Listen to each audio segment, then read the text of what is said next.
Futebolaço, eu sou o Dieguinho. Bom, galera, tá entrando no ar a nossa primeira edição deste sabadão, como sempre com muitas informações para trazer para vocês. Antes disso, ó, dedo no like me ajuda bastante no começo do vídeo. Se você for novo aqui no canal, já se inscreva, ativa o sininho das notificações e segue minha conta pessoal lá no Instagram, beleza? E olha, tem jogos bem importantes hoje aí para você apostar lá na 1xBet. Às 4h30 da tarde tem um jogo aí do Campeonato Gaúcho, jogo de volta. O Grêmio perdeu pro Ipiranga. Você pode apostar na partida entre Grêmio e Ipiranga na casa do Grêmio. E o Grêmio precisa vencer, tem Luizito Soares em campo. Então um jogo legal para você passar um tempo aí no final de semana e ainda fazer uma apostinha. E logo mais às 7h, Andrei Santos será titular, camisa 8 da seleção brasileira. Você deve assistir o amistoso contra Marrocos. Você pode apostar também na partida entre Brasil e Marrocos. E para amanhã tem o jogo da volta do Inter contra também o Caxias do Sul. Então vou dar para vocês essas sugestões de apostas para o seu final de semana. 1xBet, parceira do canal Futebolaço. O link tá aqui, ó, no primeiro comentário fixado do vídeo. Paga rápido, paga bem, empresa séria, uma gigante mundial que tá comigo aqui desde o final de 2019 e também te dando a possibilidade de fazer boas apostas. 1xBet, parceira do canal Futebolaço. Bom, galera, vamos começar o vídeo aí um pouquinho diferente. Esse vídeo aqui é um vídeo de análise. Hoje é dia 25 de março. O técnico Maurício Barbieri foi anunciado, salvo engano, final do mês de novembro, início do mês de dezembro. O Vasco, à época, quando ele chega, treinava ainda com remanescentes do elenco do ano passado, mais uma garotada da base. Alguns jogadores o Vasco já anunciou ali as suas dispensas e os reforços foram chegando de forma espaçada, e a maioria depois até da Copa do Mundo. Nego pistola, pô, veio do Vasco aproveitar, contratar agora, pô, o Vasco não contrata ninguém, tava aquele delírio coletivo, nego puto, xingando, revoltado, parecia até que o Vasco não tinha subido, né, um sofrimento imenso, mas enfim, passada a Copa do Mundo, o mercado foi assim, todo mundo parou pra Copa, só depois da Copa que os times começaram a anunciar os seus reforços. Uma ou outra negociação esporádica, assim, algum clube foi fazendo. Posso dar exemplo, por exemplo, do Juninho Capixaba, que era um lateral que a gente tinha interesse e acabou indo pro Red Bull Bragantino, mas o grosso mesmo, todo mundo foi contratando depois da Copa. Dizia-se muito, pô, mas diferente dos outros, o Vasco tem que montar um elenco inteiro, né? Os outros times têm que contratar pontual, então o Vasco tem que largar na frente de todo mundo. Enfim, o Paulo Brax pegou, viajou, foi para a Europa, fez a reunião dele, discutiu o orçamento, participou daquele encontro lá na Europa do Futebol Summit, lá em Portugal, com vários clubes importantes, e voltou da Europa já com o orçamento fechado para, enfim, poder fazer as suas contratações. Nesse período ele foi sondando os jogadores, os clubes, para entender se o atleta queria vir, não queria vir, comissão, quanto que era, como é que era o valor da venda do jogador, se podia parcelar, se não podia, enfim. Então, antes dele voltar da Europa e começar de fato depois da Copa a fazer as negociações, teve todo esse processo. Passado isso, o Barbieri faz uma coletiva, diz que o Vasco largava atrás dos seus rivais, mas ele imaginava também que o Vasco era o time da virada e de que em algum momento a gente poderia passar os nossos co-irmãos, mas sim, naquele momento, o Vasco era a quarta força do Rio de Janeiro. O Flamengo, não precisa dizer, tem um trabalho bem longo, um baita de um elenco. O Fluminense começou a fazer isso nos últimos 2, 3 anos, tem um time interessante, um excelente treinador que estava aqui, e aqui abro um parêntese e falo sobre processo e paciência. Muitas das vezes o Vasco teve bons jogadores dentro do seu plantel, dentro do seu elenco, mas o momento não era positivo, a estrutura era horrorosa, o conjunto não ajudava, a pressão interna no clube e externa atrapalhava muitas das vezes, e nós perdemos bons jogadores que passaram aqui nos últimos anos, como por exemplo o Germancano, que saiu do Vasco sendo xingado e acusado e atacado de pipoqueiro, como por exemplo o Fernando Diniz, que aqui estava e participou do pior elenco da história do Vasco, que foi o time de 2021, que não conseguiu subir da segunda para a primeira divisão pela primeira vez, e sendo feito no segundo clube gigante brasileiro que passou por essa vergonha. O Cruzeiro passou isso no ano anterior, em 2020. Então, a gente vê que nós temos muitas das vezes bons jogadores e são triturados, amassados por isso. Isso vai de jogador a treinador. Thales Magno está seguindo a carreira dele muito bem. O Andrei estava super bem no Curitiba, teve uma lesão de no joelho, rompeu os ligamentos, voltou recente agora, mas era o principal jogador do time do Curitiba, ou um dos principais. Fernando Miguel, titular, consolidado no Fortaleza. No ano que ele sai do Vasco, foi um dos goleiros com mais defesa difícil no Campeonato Brasileiro pelo Atlético Goianiense. Pikachu eleito melhor lateral direito do Campeonato Brasileiro pelo Fortaleza. Colo Gil foi campeão chileno e um dos principais jogadores lá no Colo-Colo do Chile. Então falando só da virada de 2020 para frente. Então exemplos não faltam. E aqui vai um breve comentário sobre o Pedro Raul. O que estão fazendo com o Pedro Raul no Vasco é sacanagem, cara. Uma cobrança, uma pressão pela perda dos pênaltis, ok. Mas estão tratando o Pedro Raul como ele se fosse um jogador horroroso. O jogador que foi vice-artilheiro do Brasil ano passado, no Campeonato Brasileiro, que é extremamente difícil, jogando no Goiás. Ele não estava no Flamengo, ele não estava no Palmeiras, ele não estava no Atlético, né, ou no Fluminense. Time que cria muito, te dá oportunidade o tempo inteiro, tem um elenco mais forte. Ele estava com o Goiás, cara. E se o Goiás não foi rebaixado ano passado, deve-se muito ao bom momento e a temporada grandiosa que fez o Pedro Raul. E o cara chega, tem adaptação sim, perdeu uns pênaltis bobo, um pênalti crucial na eliminação da gente. Mas o Edmundo perdeu o pênalti mundial, o Edmundo perdeu o pênalti em semifinal de Copa do Brasil, em São Januário contra o Sport, que ele fez o gol na reta final, que levou o jogo para os pênaltis, mas na hora de decidir ele perde o pênalti que nos elimina.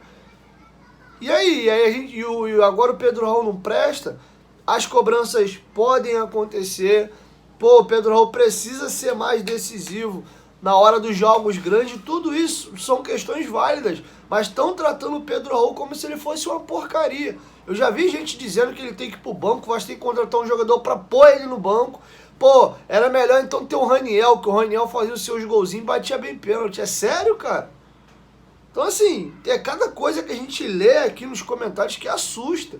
E agora eu volto pro Maurício Barbieri, que é o cerne da questão e da análise que eu queria fazer com vocês aqui. O Barbieri pega um time todo em reconstrução, faz uma viagem para fora, para os Estados Unidos, que eu não teria feito. Eu mantenho a minha opinião, eu acho que a ida para Florida Tour não foi num bom momento.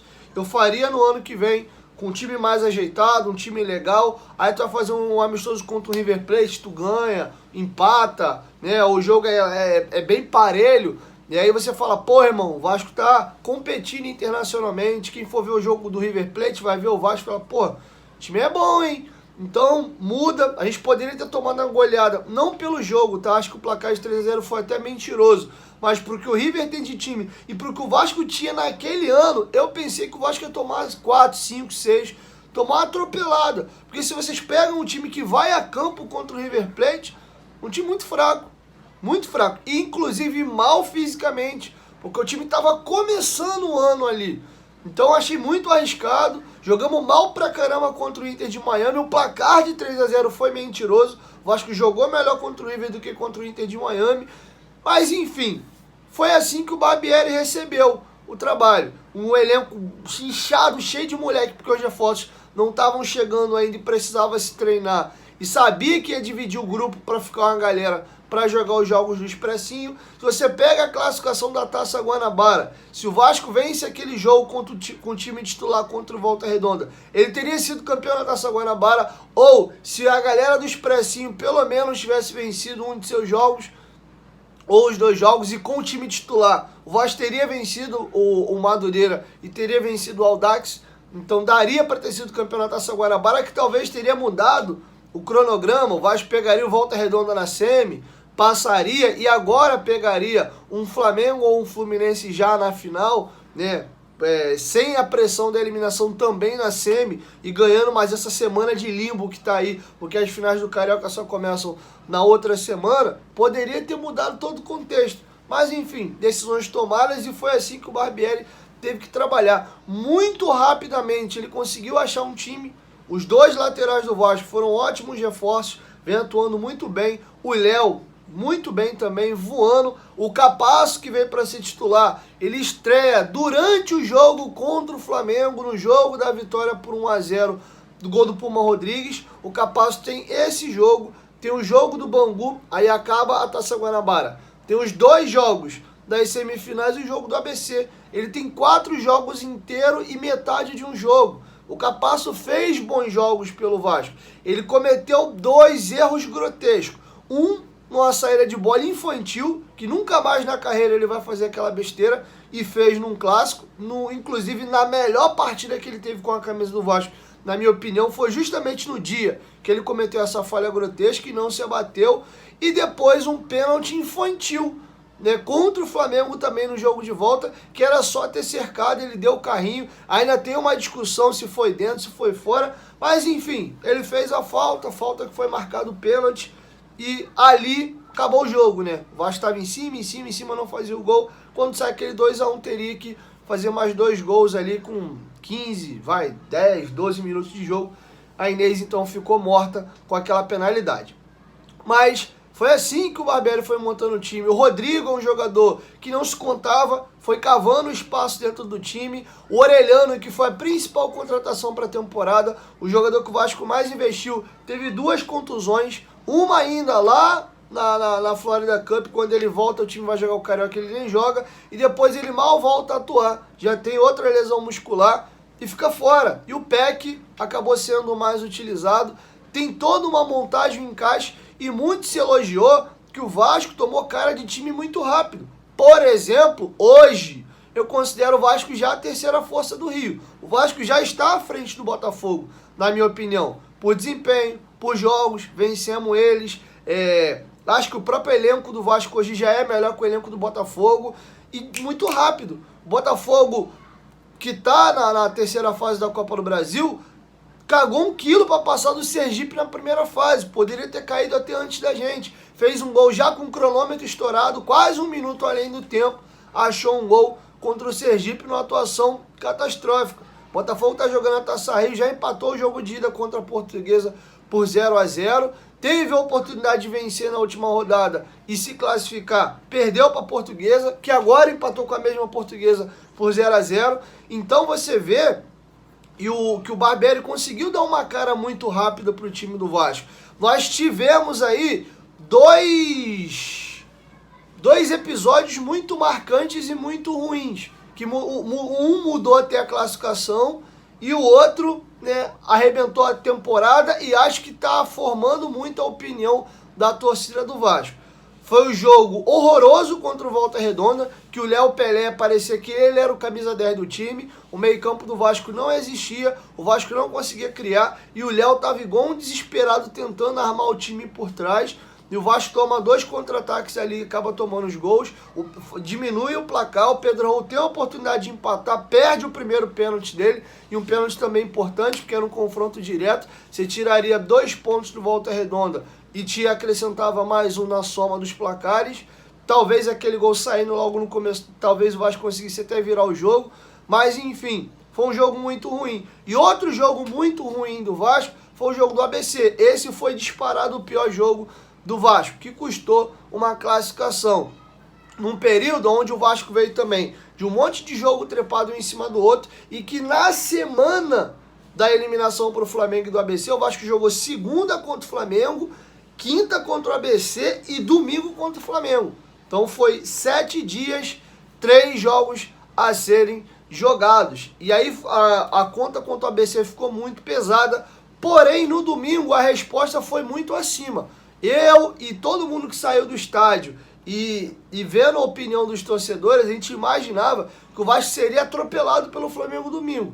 Morto fisicamente, com um psicológico extremamente abalado para a eliminação pro ABC, da forma que foi, jogando mal demais, ainda tendo a possibilidade de fazer o pênalti da classificação com o Pedro Raul e perde o pênalti. Então eu falei, cara, o Vasco vai chegar em frangalhos, tem que ganhar do Flamengo, uma semana descansado. E o Vasco jogou muito, o placar foi injusto. O Vasco merecia ter vencido aquele jogo e, consequentemente, ter eliminado o Flamengo. Mas futebol é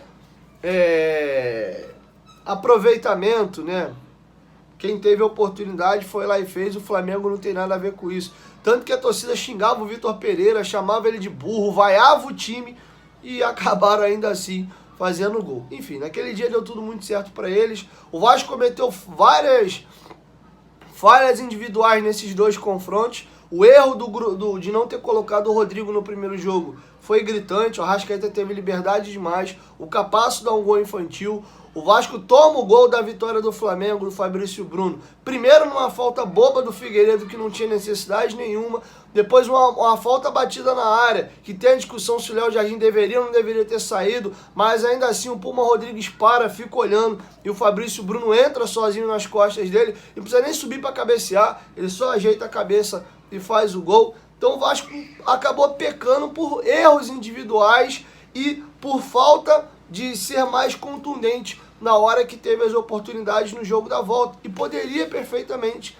ter avançado e eliminado o Flamengo. Então, sobre todo esse período e todas essas circunstâncias que a gente está discutindo aqui, eu acho sim que o trabalho do Maurício Barbieri até aqui, ele é bom. Eu tenho gostado do que eu tenho visto, tá? Porque tem uma vertente que é muito interessante. Tem muita gente que é da linha do resultado. Tá jogando mal, mas tá ganhando, não tem problema. Importante são os 3 pontos. Sendo que eu acho que se você tá jogando mal e pontuando, se você continua jogando mal, você tá mais próximo de logo essa tua fase boa, jogando mal, e o resultado vindo, isso parar de acontecer e você continuar jogando mal e começar a perder. Muitas das vezes, quando você tá jogando bem e às vezes o resultado não vem, você tá no caminho certo. Passam-se mais alguns jogos, você acerta um detalhe ou outro e depois você ganha, porque você já estava nesse caminho. Você estava jogando bem, estava faltando ainda um pouquinho, um ajuste para vir um resultado que no final das contas é sempre o que tem de mais importante. Então eu acho que o Vasco encontra-se nesse caminho. Jogou melhor contra o Fluminense, perdeu. O pior dos clássicos para mim foi o jogo do Botafogo. O Vasco com 2 a mais sofreu para conseguir fazer os gols no Botafogo, apesar de ter sido melhor o jogo inteiro, mas demorou muito para fazer os gols com o adversário com 2 a menos. Foi o pior dos clássicos do Vasco. E contra o Flamengo, o Vasco fez 3 bons clássicos. O jogo a vitória do 1 a 0 poderia perfeitamente ter acabado 2 se o Pedro Raul não perde o pênalti. 3 com as bolas na trave. Poderia o Flamengo ter ganho aquele jogo também, porque o Flamengo também teve bola na trave. O Gabigol perdeu um gol na pequena área. O Léo Jardim também fez algumas boas defesas. Então aquele jogo eles poderiam ter perdido também. E se o Vasco aproveita melhor as oportunidades no jogo da volta, também teria ganho. E se não é os erros individuais bizonhos no jogo da ida na semifinal, teria classificado. Então julgo o trabalho do Barbieri muito bom.